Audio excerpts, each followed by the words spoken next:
Hello दोस्तों, तो आज हम बताने जा रहे हैं पॉलिटेक्निक 2021। इस समय आपको पता है कि पॉलिटेक्निक का पेपर चल रहा है। तो मेंसुरेशन से लगभग हर एक शिफ्ट में लगभग 10-15 क्वेश्चन आ रहे हैं। तो मेंसुरेशन के कुछ टॉपिक बचे हुए हैं, आज उन सारे टॉपिक को हम क्लियर कर देते हैं। उसके बाद हम आपका जो बचे हुए लेसन है उनको भी बता देंगे। और इस समय वही क्वेश्चन को बता रहे हैं जो क्वेश्चन बार बार पेपर में आ रहे हैं। तो सबसे पहले हम क्वेश्चन को समझते हैं, बेलन की क्वेश्चन। ठीक है, तो बेलन का क्वेश्चन समझने से पहले बेलन का फार्मूला पता होना चाहिए। तो बेलन का फार्मूला होता है बेलन का आयतन का फार्मूला। तो बेलन का आयतन का जो फार्मूला होता है वो होता है पाई आर स्क्वायर एच। बेलन का वक्र पृष्ठ का फार्मूला, तो बेलन की वक्र पृष्ठ का फार्मूला होता है 2 पाई आर एच। बेलन का संपूर्ण पृष्ठ का फार्मूला, बेलन का संपूर्ण पृष्ठ का फार्मूला तो आपका हो जाएगा 2 पाई आर और ब्रैकेट में यहाँ पे एच प्लस में आर हो जाएगा। ये बेलन के 3 फार्मूले हैं। इन तीनों फार्मूले से आपका क्वेश्चन जो होगा वो यहाँ पर आ जाएगा इसी फार्मूले से। तो पहला क्वेश्चन देखते हैं। पहला क्वेश्चन हमारा जो है वो सिंपल सा क्वेश्चन है कि 3.5 मीटर त्रिज्या वाले 40 मीटर गहरे कुएं की खुदाई से कितनी मिट्टी प्राप्त होगी। ठीक है, कोई कुआं है, कोई गड्ढा है, उसको खोदने पर जो मिट्टी प्राप्त होगी, तो मिट्टी का मतलब जिस कुएं से निकाल ले उसका आयतन ही होगा। ठीक है, तो इस क्वेश्चन में हमें आयतन ही निकालना है, तो निकाल लेते हैं। तो क्या क्या दिया है, आपकी त्रिज्या दिया है क्वेश्चन में, आपका त्रिज्या दिया है 3.5 मीटर। और गहरे कुएं, गहरे का मतलब क्या, आपकी ऊंचाई है। ऊंचाई आपकी जो दी है क्वेश्चन में वो आपकी है 40 मीटर है। ठीक है, तो आपको निकालना क्या है, कुएं की खुदाई से कितनी मिट्टी प्राप्त होगी, मतलब कुएं का आयतन ही निकालना है। कुएं का आयतन ही निकालना है। आपको पता होना चाहिए, जब आप नहीं समझ पाओगे कि इस क्वेश्चन में कौन सा फिगर बनेगा, तो आपको पता है त्रिज्या और ऊंचाई दी है, और त्रिज्या और ऊंचाई दी है तो ये आपका क्या होगा, बेलन ही होगा, क्योंकि जो कुआं होता है वो बेलन के आकार का होता है। तो कुएं का आयतन फार्मूला हो जाएगा पाई आर स्क्वायर एच। पाई का मान होता है 22 बटे में यहाँ पे 7 हो जाएगा। आर का मान 3.5 है, यहाँ पे 3.5 गुणे में 3.5 क्योंकि स्क्वायर लगा है। और एच का मान आपका हो जाएगा 40 हो जाएगा। ठीक है, यहाँ पे अब इसको काट देंगे तो हो जाएगा 22 बटे में 7 हो जाएगा। यहाँ पे हो जाएगा 35 बटे में 10 हो जाएगा। गुणे में यहाँ पर भी 35 बटे में 10। ये क्यों हो रहा है, क्योंकि यहाँ से हम एक अंक पे पॉइंट हटा रहे हैं तो नीचे एक जीरो, यहाँ पर भी एक अंक पे पॉइंट हटा रहे हैं तो नीचे एक जीरो, और गुणे में ये आपका 40 हो जाएगा। काट देंगे, 7 एकम 7, 7 पचे 35 हो जाएगा। यहाँ 10 एकम 10, 10 चौको 40 हो जाएगा। 5 एकम 5, 5 दूना 10 हो जाएगा। 2 एकम 2, और 2 से 22 को काट देंगे, 11 बार कटेगा। तो आपका जो कुएं का आयतन निकल के आ रहा है 11 चौको 44 मीटर है, मीटर का क्यूब हो जाएगा। 44 मीटर का क्यूब आपका जो होगा ये करेक्ट आंसर हो जाएगा। ठीक है, तो पढ़ते हैं क्वेश्चन नंबर 2 की ओर। क्वेश्चन नंबर 2 में क्या कह रहा है, तो क्वेश्चन नंबर 2 में क्या है, तो क्वेश्चन नंबर 2 में जैसा कि आप लोग देख ही रहे हैं कि 2 बेलनाकार गिलासों की त्रिज्या में 1:3 का अनुपात है और उनकी ऊंचाइयों में 1:3 का अनुपात है, तो इनके आयतनों का अनुपात ज्ञात कीजिए। मतलब आपको 2 त्रिज्या दी है। चलो ठीक है, हम मान लेते हैं त्रिज्या R1 और त्रिज्या R2। इनका जो रेशियो दिया है, त्रिज्या R1 व R2 का जो रेशियो है वो आपका है 1:3 है। और आपकी ऊंचाई जो दी है H1 और रेशियो H2, इनका जो रेशियो दिया है वो भी 1:3 ही दिया है। तो आपको पूछा क्या है, इनके आयतनों का अनुपात, मतलब B1:V2 पूछा है। तो B1 का मान फार्मूला हो जाएगा पाई R1 का स्क्वायर और ये H1 हो जाएगा, रेशियो पाई R2 का स्क्वायर और ये H2 हो जाएगा। ठीक है, यहाँ पे अगर अनुपात लगा तो हम काट भी सकते हैं, पाई से ये पाई कट जाएगा। R1 का मान कितना है 1, त्रिज्या R1 1 है, 1 का स्क्वायर हो जाएगा। H1 आपका 3 है तो यहाँ पर 3 हो जाएगा। रेशियो R2 का मान कितना दिया, 3 दिया है, यहाँ पे 3 का स्क्वायर हो जाएगा। H2 का मान कितना दिया है, 3 दिया है, तो यहाँ पे गुणे में 3 हो जाएगा। 1 का स्क्वायर करोगे तो 1 ही आएगा, यहाँ पे 3 एकम 3 हो जाएगा। 3 का स्क्वायर करोगे 3 3 9 और गुणे में यहाँ पर 3 हो जाएगा। एक 3 से एक 3 को हम काट भी सकते हैं। तो हमारा जो मान आएगा यहाँ पर 1 हो जाएगा और यहाँ पे 9 हो जाएगा। तो आपका जो आंसर आएगा वो 1:3 आपका इनके आयतनों का अनुपात निकल के आएगा, मतलब V1:V2 आपका जो आंसर होगा 1:9 आपका करेक्ट आंसर होगा। तो इसी प्रकार बढ़ते हैं क्वेश्चन नंबर 3 की ओर। क्वेश्चन नंबर 3 में क्या कह रहा है, जैसा कि क्वेश्चन आप लोग देख ही रहे हैं, क्वेश्चन नंबर 3 में कह रहे हैं कि दो बेलनों के आयतन समान हैं, यदि इनकी ऊंचाइयों में 2:3 का अनुपात है तो उनके व्यास का अनुपात ज्ञात कीजिए। चलो ठीक है, बेलन के आयतन समान है, ठीक है, हम मानते हैं 2 बेलन है, चलो ठीक है, माना, चलो लिख भी दे रहे हैं यहाँ पे, आपको ये सब लिखना नहीं है, आपको डायरेक्ट ही करना है। माना पहले बेलन का आयतन V1 तथा दूसरे का V2 है, ठीक है, और त्रिज्या R1 व R2 है। चलो फार्मूला क्या हो जाएगा, यहाँ पे लिखे हैं कि दोनों आयतन समान है, मतलब B1 बराबर है किसके, B2 के। ये क्वेश्चन में पहली लाइन में लिखा है कि दोनों बेलनों के आयतन समान है, तो B1 का मान क्या हो जाएगा, पाई R1 का स्क्वायर, यहाँ पे H1 हो जाएगा, बराबर पाई R2 का स्क्वायर, यहाँ पे H2 हो जाएगा।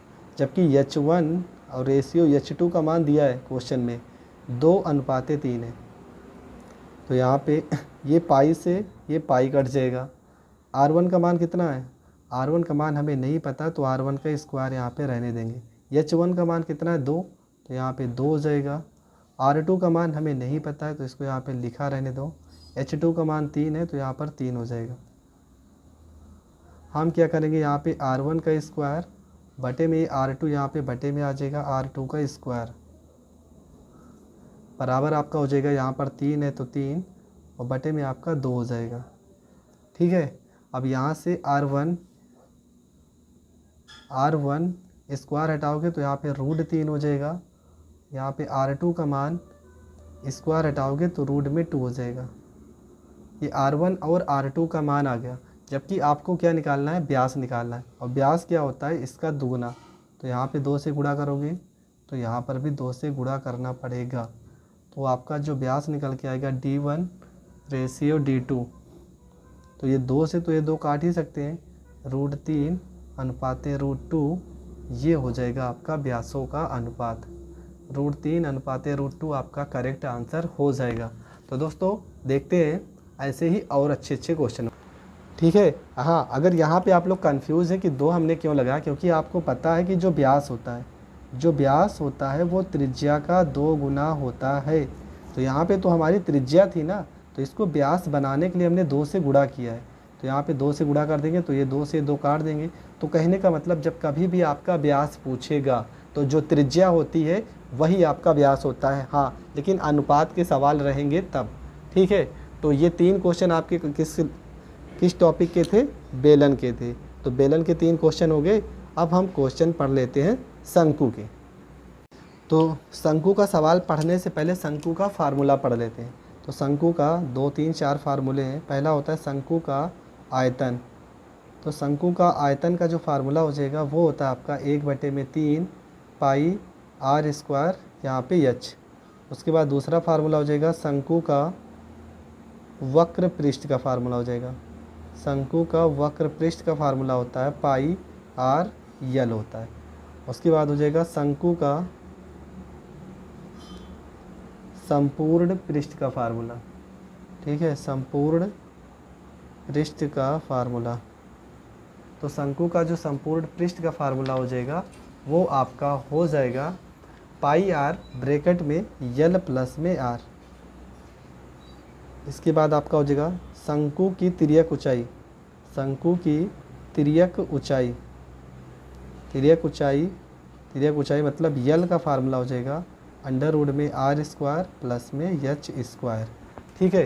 ये 4 फार्मूले आपके पढ़ने हैं, इन चारों फार्मूले से आपका क्वेश्चन निकल जाएगा, ठीक है। तो हमारा जो पहला क्वेश्चन है पहले फार्मूले पे ही करते हैं। चलो ठीक है, पहला क्वेश्चन आपका है, जैसा कि क्वेश्चन में लिखा है कि एक शंकु की ऊंचाई 8 मीटर तथा उसका व्यास 6 मीटर है, शंकु की तिर्यक ऊंचाई ज्ञात कीजिए। आपका जो ऊंचाई दिया है वो आपका दिया है 8 मीटर, शंकु की ऊंचाई आपकी है 8 मीटर दिया है, जबकि व्यास दिया है क्वेश्चन में। ठीक है, क्वेश्चन में आपका जो व्यास दिया है वो आपका दिया है 6 मीटर। शंकु की ऊंचाई 8 मीटर, चलो ठीक है, आंसर तभी आएगा, अगर नहीं निकलेगा तभी हम रोड में निकाल लेंगे। व्यास आपका कितना दिया है, व्यास आपका दिया है 6 मीटर, जबकि यहाँ पर व्यास नहीं त्रिज्या होनी चाहिए थी। ठीक है, क्वेश्चन में यहाँ पर व्यास लिखा है, व्यास से भी आंसर आएगा पर रूट में आएगा। ठीक है, तो हम यहाँ पर इसको हम त्रिज्या ही कर लेते हैं, आप भी क्वेश्चन में ठीक कर लेना। ये क्वेश्चन में त्रिज्या होनी चाहिए पर यहाँ पे शायद व्यास लिख गया, ये व्यास ही आप त्रिज्या आपकी 6 मीटर दी है। तो आपको निकालना क्या, तिर्यक ऊंचाई, फार्मूला होता है यल स्क्वायर बराबर में आर स्क्वायर प्लस में एच स्क्वायर। तो यल स्क्वायर बराबर आर का मान कितना है 6, तो यहाँ पे 6 का स्क्वायर कर दोगे, प्लस में एच का मान है 8, यहाँ पर 8 का स्क्वायर कर दोगे। यल स्क्वायर बराबर हो जाएगा 6 का स्क्वायर 36, 8 का स्क्वायर हो जाएगा 64। तो यल बराबर 36 में 64 जोड़ोगे 100, स्क्वायर हटाओगे इधर रूट 100 हो जाएगा, और रूट 100 किसका मान है 10 का, तो ये 10 मीटर हो जाएगा आपका करेक्ट आंसर। ठीक है, तो यल का मान आपका हो जाएगा 10 मीटर, और ये हो जाएगा इस क्वेश्चन का आंसर। बढ़ते हैं क्वेश्चन नंबर 2 की ओर। क्वेश्चन नंबर 2 में क्या कह रहा है,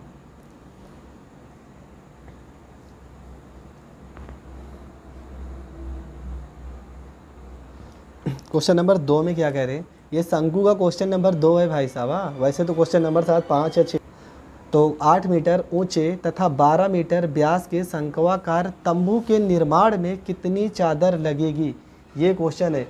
कभी भी अगर इस तरह का क्वेश्चन आए, कितना मतलब कपड़ा लगेगा या कितना उसमें चादर लगेगी या कितना कैनवास, तो इसमें आपको वक्रपृष्ठ निकालना होता है। ठीक है, तो आपका क्वेश्चन में क्या लिखा है, 8 मीटर ऊंचाई आपकी कितनी दी है, 8 मीटर दी है, ऊंचाई आपकी दी है 8 मीटर, और व्यास आपका दिया है 12 मीटर। जब व्यास 12 मीटर है तो आपको पता है त्रिज्या क्या हो जाएगी, त्रिज्या इसकी आधी हो जाएगी, तो 12 का आधा क्या हो जाएगा, 6 मीटर आपकी त्रिज्या हो जाएगी। क्वेश्चन में पूछे हैं तंबू के निर्माण में कितनी चादर लगेगी, इसका मतलब यहाँ पर यल हमें निकालना पड़ेगा, क्योंकि वक्र पृष्ठ के फार्मूले में यल आएगा। तो यहाँ पे 8 का स्क्वायर मतलब त्रिज्या का ऊंचाई का स्क्वायर, और प्लस में त्रिज्या का स्क्वायर 6 का स्क्वायर, तो 8 का स्क्वायर करोगे तो यहाँ पे 64 हो जाएगा, त्रिज्या के स्क्वायर 6 के 36, अंडर रूट में 100 हो जाएगा, अंडर रूट 100 को हम लिख सकते हैं 10 मीटर। पर क्वेश्चन में पूछा है कि तंबू का क्षेत्रफल कितना होगा, मतलब कितनी चादर लगेगी। तो आपको क्या निकालना है, फार्मूला वक्र पृष्ठ का फार्मूला लगेगा पाई आर एल। पाई का मान आप रखो या ना रखो कोई दिक्कत नहीं। आर का मान आपका कितना है क्वेश्चन में, तो आर का मान 6 है, यल का मान 10 है, 10 को 6 से गुणा करोगे 60, पाई सेंटीमीटर है, मीटर का स्क्वायर, ये आपका आंसर हो जाएगा। ठीक है, जब कभी भी आपके तंबू में कितना कपड़ा लगेगा या कैनवास पूछेगा तो ऐसे सवालों में आपको हमेशा क्षेत्रफल ही निकालना है, मतलब वक्र पृष्ठ ही निकालना है। यहाँ पर आप क्षेत्रफल भी बोल सकते हो और इस चीज़ को वक्र पृष्ठ भी बोल सकते हो। तो बढ़ते हैं क्वेश्चन नंबर 3 की ओर। क्वेश्चन नंबर 3 में क्या कह रहे हैं, क्वेश्चन नंबर 3 आपका जो है थोड़ा सा बड़ा सवाल है और आसानी से समझते हैं। दो शंकु की ऊंचाई में 5:8 का अनुपात है, यदि उनके व्यास में 3:8 के अनुपात हो तो उनके आयतन का अनुपात ज्ञात कीजिए। चलो ठीक है, ऊंचाई का अनुपात मतलब h1 अनुपात h2 का जो मान लिखा है वो 5:8 है। अब यहाँ पे व्यास आपका दिया d1 अनुपात d2 बराबर आपका दिया 3:8। अब व्यास अगर दिया, हमने क्या कहा था, अनुपात में जो व्यास होता है ना वही आपकी त्रिज्या होती है, तो यही आपकी त्रिज्या भी हो जाएगी r1 और r2। आपका पूछा उनके आयतनों का अनुपात, तो बेलन के आयतन का अनुपात v1 अनुपात v2 बटे में लिख देंगे तो अनुपात ही होगा। फार्मूला होता है 1/3 पाई r1 का स्क्वायर h1 हो जाएगा, बटे में 1/3 पाई r2 का स्क्वायर h2 हो जाएगा। 1/3 पाई से 1/3 पाई कट जाएगा। R1 का मान कितना आ जाएगा, R1 का मान 3 है तो 3 का स्क्वायर करोगे 9 हो जाएगा। H1 का मान 5 है तो यहाँ पे 5 हो जाएगा। R2 का मान 8 है, 8 का स्क्वायर 64 हो जाएगा। H2 का मान आपका 8 है तो यहाँ पे 8 हो जाएगा। ये कटेगा तो है नहीं, तो आपका हो जाएगा, आपका 9 को 5 से गुणा करोगे 9 पचे 45 हो जाएगा। 8 को 64 से गुणा करोगे 512 ही आएगा। ठीक है, तो 45:512 ये आपका करेक्ट आंसर हो जाएगा। तो शंकु के हमने फार्मूले बता दिए और किस टाइप के क्वेश्चन आ सकते हैं उस टाइप के क्वेश्चन को बता दिए। अब हम लोग पढ़ेंगे क्या, गोले के फार्मूले। गोले के कौन कौन से फार्मूले हैं और गोले के जितने भी सवाल हैं उन सवालों को भी पढ़ लेते हैं। तो गोले के हमारे कौन कौन से सवाल हैं, तो पहले गोले का फार्मूला पढ़ लेते हैं। तो गोले का आयतन का फार्मूला होता है, गोले के आयतन का फार्मूला होता है 4/3 पाई r क्यूब होता है। उसके बाद गोले का वक्र पृष्ठ का फार्मूला होता है, फार्मूला हो जाएगा 4 पाई r स्क्वायर हो जाएगा। अब यहाँ पे होता है अर्धगोले के आयतन का फार्मूला होता है, अर्धगोले का आयतन। तो अर्धगोले का आयतन का फार्मूला हो जाएगा 4 है ना, तो इसका आधा कितना हो जाएगा 2/3 पाई r क्यूब हो जाएगा। अर्धगोले का वक्र पृष्ठ का फार्मूला, तो यहाँ पे 4 है ना, तो इसका आधा कितना हो जाएगा 2 पाई r स्क्वायर हो जाएगा। और एक फार्मूला होता है अर्धगोले का संपूर्ण पृष्ठ का फार्मूला, अर्धगोले का संपूर्ण पृष्ठ का फार्मूला, तो इसका फार्मूला होता है 3 पाई r स्क्वायर होता है फार्मूला। ठीक है, ये इतने फार्मूले, सारे फार्मूलों को आपको याद कर लेना है, क्योंकि जो फार्मूला आपको याद रहेगा तो आप किसी भी क्वेश्चन को आसानी से सॉल्व कर सकते हैं। तो ठीक है, गोले का पहला सवाल पढ़ते हैं। तो गोले का पहला सवाल है आपका कि एक अर्धगोले का व्यास 14 सेंटीमीटर है, उसका आयतन और संपूर्ण पृष्ठ ज्ञात कीजिए। सवाल में अर्धगोले का व्यास बोला है, मतलब अर्धगोले का क्वेश्चन है भाई साहब। अर्धगोले का व्यास, अर्धगोले का व्यास कितना है 14 सेंटीमीटर है, 14 सेंटीमीटर है। तो अर्धगोले की त्रिज्या कितनी हो जाएगी, अर्धगोले की त्रिज्या हो जाएगी आपका 7 सेंटीमीटर। ठीक है, अर्धगोले का व्यास 14 है तो त्रिज्या उसका आधा ही होगा, 7 सेंटीमीटर होगा। आयतन पूछा है तो अर्धगोले का आयतन निकालेंगे। अर्धगोले का आयतन का फार्मूला क्या होता है, फार्मूला होता है 2/3 पाई r क्यूब होता है। तो मान उठा के रखेंगे 2/3 हो जाएगा, पाई का मान रखेंगे 22/7, r का मान है आपका 7 × 7 × 7 क्योंकि क्यूब लगा है। इसको काट देंगे, 3 7 से 7 कट जाएगा, सबको गुणा कर दो, 2 को 22 से गुणा करोगे 44 हो जाएगा, 7 को 7 से गुणा करोगे 49 हो जाएगा, बटे में यहाँ पे आपका 3 हो जाएगा।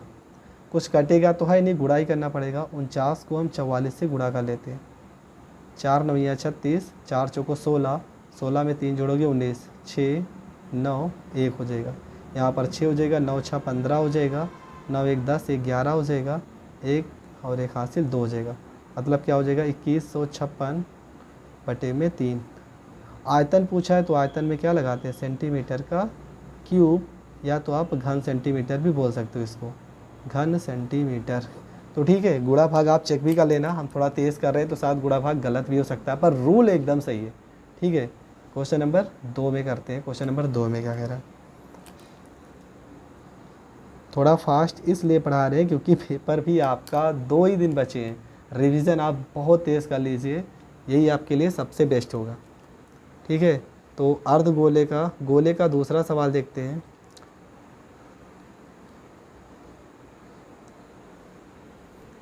तो क्वेश्चन नंबर 2 में क्या है कि 14 सेंटीमीटर व्यास वाले गोले का आयतन और पृष्ठ क्षेत्रफल ज्ञात कीजिए। तो आपका व्यास दिया है, आपका व्यास जो दिया है वो दिया आपका 14 सेंटीमीटर। ठीक है, तो यहाँ पर हम त्रिज्या निकालेंगे तो आपको पता है त्रिज्या व्यास का आधा होता है, तो 14 का आधा क्या हो जाएगा 7 सेंटीमीटर आपकी त्रिज्या निकल के आ जाएगी। क्वेश्चन में पूछे हैं गोले का आयतन, गोले का आयतन तो गोले का आयतन का फार्मूला क्या हो जाएगा, फार्मूला होता है आपका 4/3 पाई आर क्यूब। तो यहाँ पर हो जाएगा आपका 4/3 हो जाएगा, पाई का मान हो जाएगा 22/7 हो जाएगा, आर का मान 7 × 7 × 7 हो जाएगा। इसको काट देंगे यहाँ से, 7 से 7 कट जाएगा आपका। इसके बाद 4 को 22 से गुणा करेंगे, 4 दूना 8, 4 दूना 8 88 हो जाएगा। 7 को 7 से गुणा करोगे 49 हो जाएगा, बटे में आपका 3 हो जाएगा। ठीक है, अब यहाँ पे इन दोनों को गुणा करके हमें 3 से डिवाइड करना है, पर 3 से डिवाइड करने का कोई ज़रूरत नहीं, गुणा कर लेते हैं। तो गुणा करने पर आपका जो आएगा वो आएगा 1437 सही 1/3। मतलब गुणा करने पर जो टोटल आएगा, पहले गुणा ही कर लेते हैं हम। तो गुणा करने पर आपका आएगा 4312 और बटे में आपका हो जाएगा 3। 3 से डिवाइड भी कर सकते हो, पर जिस तरीके से आपका क्वेश्चन होगा आप उसी मतलब जो आपका ऑप्शन होगा उस हिसाब से आप कर सकते हो। तो 4 सही 4312/3 घन सेंटीमीटर आपका आंसर हो जाएगा। बढ़ते हैं क्वेश्चन नंबर 3 की ओर। तो एक क्वेश्चन आपका समचतुर्भुज का देख लेते हैं। क्वेश्चन है, किसी समचतुर्भुज के विकर्ण 16 सेंटीमीटर तथा 12 सेंटीमीटर है, इसका क्षेत्रफल क्या होगा। क्वेश्चन आपका क्या है, समचतुर्भुज का विकर्ण निकालना है। ठीक है, विकर्ण दिए, फार्मूला होता है समचतुर्भुज का क्षेत्रफल का फार्मूला क्या होता है, फार्मूला होता है दोनों विकर्णों का गुणनफल, दोनों विकर्णों का गुणनफल। और बटे में आपका क्या होता है, बटे में आपका होता है 2। तो दोनों विकर्ण कितने दिए हैं, 16 सेंटीमीटर दिया है और एक आपका 12 सेंटीमीटर दिया है, बटे में आपका 2 हो जाएगा। 2 से काट देंगे, 2 × 8 = 16 हो जाएगा। 12 को 8 से गुणा करोगे, 12 × 8 = 96 सेंटीमीटर स्क्वायर, ये हो जाएगा आपका आंसर। तो मेन चीज़ क्या है, मेन चीज़ आपको ये फार्मूला याद करना है, क्योंकि समचतुर्भुज का सवाल पेपर में आया हुआ पेपर है। 31 तारीख वाले पेपर के मॉर्निंग शिफ्ट में समचतुर्भुज का एक क्वेश्चन आया था और यही क्वेश्चन था, आपके विकर्ण ही दिए थे उस क्वेश्चन में, तो ये भी आपको आना चाहिए। अब देखते हैं सवाल किस टाइप के सवाल। अब समषटभुज के 1-2 क्वेश्चन कर लेते हैं, उसका फार्मूला ही बताना ज़रूरी है। ठीक है, तो अगला टाइप पहले घनाभ देख लेते हैं। घनाभ के क्वेश्चन ज़्यादा इंपॉर्टेंट है। घनाभ के फार्मूले पहले समझ जाओ। घनाभ का आयतन का फार्मूला। तो घनाभ के जो आयतन का फार्मूला होता है, ये होता है आपका लंबाई गुणे में आपका होता है चौड़ाई और गुणे में आपकी होती है ऊंचाई। उसके बाद आता है घनाभ का संपूर्ण पृष्ठ का फार्मूला जो होता है वो होता है आपका 2 ब्रैकेट में लंबाई गुणे चौड़ाई प्लस चौड़ाई गुणे ऊंचाई प्लस में लंबाई गुणे में ऊंचाई। ये आपका घनाभ का संपूर्ण पृष्ठ का फार्मूला हो जाएगा। उसके बाद कभी कभी आपका क्वेश्चन आएगा चारों दीवारों का क्षेत्रफल। ठीक है, इस तरह का सवाल कभी आ जाए तो आपका फार्मूला क्या लगता है, जब कभी भी चारों दीवारों का क्षेत्रफल पूछता है तो दीवार में 2 लंबाई होती है, 2 चौड़ाई होती है। 2 आपकी लंबाई हो गई प्लस में 2 चौड़ाई हो गई, मतलब लंबाई और प्लस में चौड़ाई हो गई। पर ऊंचाई कितनी होती है आपकी, ऊंचाई वो छत, जो आपको छत होता है, तो ऊंचाई आपकी यच हो जाएगी। ठीक है, तो ये फार्मूला आप लगाओगे जब कमरे के चारों दीवारों का क्षेत्रफल पूछेगा तब लगाओगे। और एक फार्मूला होता है घनाभ का विकर्ण पूछेगा, घनाभ का विकर्ण पूछेगा तब कौन सा फार्मूला लगेगा, तब फार्मूला लगता है √L² प्लस में B² और प्लस में H²। ये फार्मूला कब लगेगा, जब घनाभ का विकर्ण पूछेगा। तो घनाभ का हम पहला क्वेश्चन देखते हैं। ठीक है, फार्मूले हो गए। पहला सवाल हमारा जो है, पहला सवाल ही आपका है कि एक कमरे की लंबाई चौड़ाई ऊंचाई क्रमशः 12 सेंटीमीटर 10 सेंटीमीटर तथा 8 सेंटीमीटर है, तो कमरे का आयतन और चारों दीवारों का क्षेत्रफल ज्ञात कीजिए। चलो ठीक है, पहला सवाल है आपका, लंबाई दिया है, लंबाई आपकी दी है 12 सेंटीमीटर, चौड़ाई आपकी दी है 10 सेंटीमीटर और ऊंचाई आपकी जो दी है वो दी है 8 सेंटीमीटर। क्वेश्चन में 2 वैल्यू पूछी हैं, कमरे का आयतन और चारों दीवारों का क्षेत्रफल। कमरे का आयतन, तो कमरे का आयतन का फार्मूला हमने पढ़ा है, क्या पढ़ा है, लंबाई गुणे में चौड़ाई और गुणे में ऊंचाई, लेंथ, ब्रेथ और हाइट। तो यहाँ पे लंबाई आपकी 12 है, चौड़ाई आपकी 10 है और ऊंचाई आपकी 8 है। 12 को 10 से गुणा करोगे 120 और 120 को 8 से गुणा करोगे तो 12 8 96, 960 सेंटीमीटर का क्यूब आ जाएगा, क्योंकि घन निकालते घन में सेंटीमीटर का क्यूब होता है। तो पहला आंसर तो ये आपका आ गया। पर इसमें एक चीज़ और पूछा है, क्या? चारों दीवारों का क्षेत्रफल पूछा है, चारों दीवारों का क्षेत्रफल भी पूछा है। तो इसको भी निकालते हैं। फार्मूला क्या हो जाता है सॉरी, फार्मूला होता है 2 ब्रैकेट में यल प्लस में बी और गुणे में आपकी ऊंचाई होती है। तो यहाँ पे 2 हो जाएगा। लंबाई आपकी कितनी है?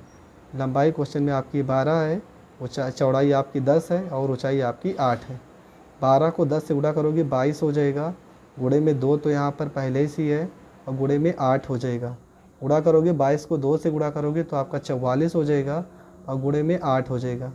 ठीक है, 8 को 4 से गुणा करोगे 8 चौको 32, 8 को 4 से गुणा करोगे 8 चौको 32 और 32 में अगर हम 4 जोड़ देंगे, 3 जोड़ देंगे तो 32 और 3 35 हो जाएगा। ठीक है, 8 चौको 32 हो जाएगा, 8 चौको 32 और 32 में 3 जोड़ोगे 35, 352। अब यहाँ पे क्या होगा? सेंटीमीटर का स्क्वायर होगा। क्यों? क्योंकि जब भी आप क्षेत्रफल निकालते हो, क्षेत्रफल में सेंटीमीटर स्क्वायर होगा, मीटर दिया होगा तो मीटर का स्क्वायर, जबकि आयतन में सेंटीमीटर का क्यूब, अगर मीटर दिया होगा तो मीटर का क्यूब। ये होता है आपका फार्मूला। ठीक है, बढ़ते हैं अगले क्वेश्चन की ओर। तो क्वेश्चन नंबर 2 में देखते हैं, क्वेश्चन नंबर 2 में क्या कह रहा है। क्वेश्चन नंबर 2 में कह रहे हैं कि 12 मीटर लंबी, 15 मीटर लंबी, 12 मीटर चौड़ी और 9 मीटर ऊंचे किसी हाल में रखी जा सकने वाली बड़ी से बड़ी छड़ की लंबाई ज्ञात कीजिए। मतलब आपका लंबाई, चौड़ाई और ऊंचाई दिया है। लंबाई आपका दिया है 15 मीटर, चौड़ाई आपकी दी है 12 मीटर और ऊंचाई आपकी जो दी है वो दी है आपकी 9 मीटर। क्वेश्चन में पूछे हैं कि हाल में रखी जा सकने वाली बड़ी से बड़ी छड़ की लंबाई, मतलब आपका विकर्ण पूछे हैं। और जब लंबाई, चौड़ाई और ऊंचाई दिया है, इसका मतलब ये आपका घनाभ ही तो होगा, घनाभ का विकर्ण। फार्मूला हमने ऊपर लिखाया है, क्या होता है? लंबाई का स्क्वायर प्लस में चौड़ाई का स्क्वायर और प्लस में ऊंचाई का स्क्वायर। ये आपका फार्मूला हो जाएगा। तो लंबाई हो जाएगी 15, 15 का स्क्वायर करोगे 225, 12 का स्क्वायर करोगे 144 हो जाएगा, 9 का स्क्वायर आपका 81 हो जाएगा। सबको जोड़ देंगे, 5 4 9, 9 में 1 जोड़ोगे 10 के 0 हो जाएगा, 4 2 6, 6 में 8 जोड़ोगे 14 और 14 1 15 हो जाएगा। सही जोड़ देना, 5 4 9, 9 में 1 जोड़ दिए 10, हासिल आया 1 2 और 4 6, 6 और 8 14 और 14 में 1 जोड़ दोगे आपका 15 हो जाएगा। इसके बाद आपका बचा 2 और 1 3 और 3 में 1 जोड़ दोगे कितना हो जाएगा? 4 हो जाएगा। ये आपका हो जाएगा 450। 450 को आप लिख क्या सकते हो? आप लिख सकते हो 15 और रूट में 2। क्यों ऐसा लिख सकते हो? क्योंकि 15 का स्क्वायर हो जाएगा 225 और 225 को 2 से गुणा करोगे तो आपका 450 हो जाएगा और ये आपका हो जाएगा करेक्ट आंसर। 15√2 सेंटीमीटर आपका हो जाएगा आंसर। ठीक है, एक क्वेश्चन और दिया है, घनाभ का ही क्वेश्चन है। क्वेश्चन नंबर 3 भी देख लेते हैं। क्वेश्चन नंबर 3 में कह रहे हैं कि एक घनाभ की बीमा में 2:3:4 के अनुपात में है। यदि उसका आयतन 3000 घन मीटर हो तो उसका संपूर्ण पृष्ठ ज्ञात कीजिए। ठीक है, क्वेश्चन अगर नहीं दिख रहा होगा तो क्वेश्चन में यही लिखा है कि उसका संपूर्ण पृष्ठ ज्ञात करना है। तो आपको पता है घनाभ का संपूर्ण पृष्ठ का फार्मूला होता है। घनाभ का पहले तो आयतन निकाल लेते हैं। घनाभ का आयतन बराबर होता है लंबाई गुणे में चौड़ाई और गुणे में ऊंचाई। ये आपका फार्मूला होता है। तो घनाभ का आयतन कितना दिया? 3000 दिया है। लंबाई आपकी दी है 2x हो जाएगा क्योंकि रेशियो में लिखा है, ये 3x हो जाएगा और गुणे में यहाँ पे 4x हो जाएगा। ठीक है, तो यहाँ पे आपका हो जाएगा 3000 हो जाएगा। गुणा करोगे 4 3 12 और 12 को 2 से गुणा करोगे 24 हो जाएगा और यक्स का यहाँ पे क्यूब हो जाएगा। काट देंगे, 6 से काटेंगे, 6 5 6 30, 2 0 है, 2 0 लगा देंगे और यहाँ पे 6 से काटेंगे, 6 चौको 24 हो जाएगा। 4 से 500 को काटोगे तो 4 एकम 4 हो जाएगा, 4 दूना 8, 4 5 20 हो जाएगा। तो यक्स का जो क्यूब निकल के आ रहा है वो कितना आ रहा है? 125 आ रहा है। तो यक्स का जो मान निकल के आ जाएगा 125 किसका क्यूब है 5 का, तो यक्स का जो मान होगा वो आपका 5 हो जाएगा। तो आपकी जो भुजा हो जाएंगी क्या माना था 2 यक्स, तो आपका हो जाएगा 5 दूना 10, ये 5 तिया 15 यक्स हो जाएगा और ये आपका 5 चौको 20 हो जाएगा। ठीक है, यहीं पे कर दे रहे हैं, थोड़ा सा जगह बचा हुआ है। अब आपको निकालना है घनाभ का संपूर्ण पृष्ठ। संपूर्ण पृष्ठ फार्मूला क्या होता है संपूर्ण पृष्ठ का, फार्मूला होता है आपका 2 ब्रैकेट में यल बी प्लस में बी एच और प्लस में यल एच, ये आपका फार्मूला हो जाएगा। तो यहाँ पे फार्मूला लगा देंगे, 2 हो जाएगा लंबाई और चौड़ाई, मतलब 10 को 15 से गुणा करोगे 15 धाम में 150 हो जाएगा, प्लस में बी और एच मतलब 15 को 20 से गुणा करोगे तो 15 दूना 30 मतलब 300 हो जाएगा। उसके बाद यल और एच है, मतलब 10 को 20 से गुणा करोगे 200 हो जाएगा। सबको जोड़ दो, 200 में 3 जोड़ोगे 500, 500 में 1.5 जोड़ोगे तो 650 हो जाएगा। 650 को 2 से गुणा करेंगे तो 6 दूना 1200 हो जाएगा, 2 जीरो 0, 2 पंचे 10, 2 छन 12 और 1 1300 सेंटीमीटर का स्क्वायर, और ये आपका हो जाएगा करेक्ट आंसर। तो दोस्तों आज के लिए बस इतना ही, मिलेंगे नेक्स्ट वीडियो में जहाँ पर आपका बचा हुआ जो भी टॉपिक है वो टॉपिक क्लियर कर दिया जाएगा। ये सारे के सारे क्वेश्चन आपके हर एक शिफ्ट में आ रहे हैं, इन टाइप के आ रहे हैं। अब ये मैं नहीं कहूँगा कि यही क्वेश्चन आ रहे हैं, इन टाइप के क्वेश्चन आ रहे हैं, तो आपको इन सारे टाइप को अच्छे से क्लियर कर लेना है। तो मिलते हैं नेक्स्ट वीडियो में, तब तक के लिए जय हिंद जय भारत।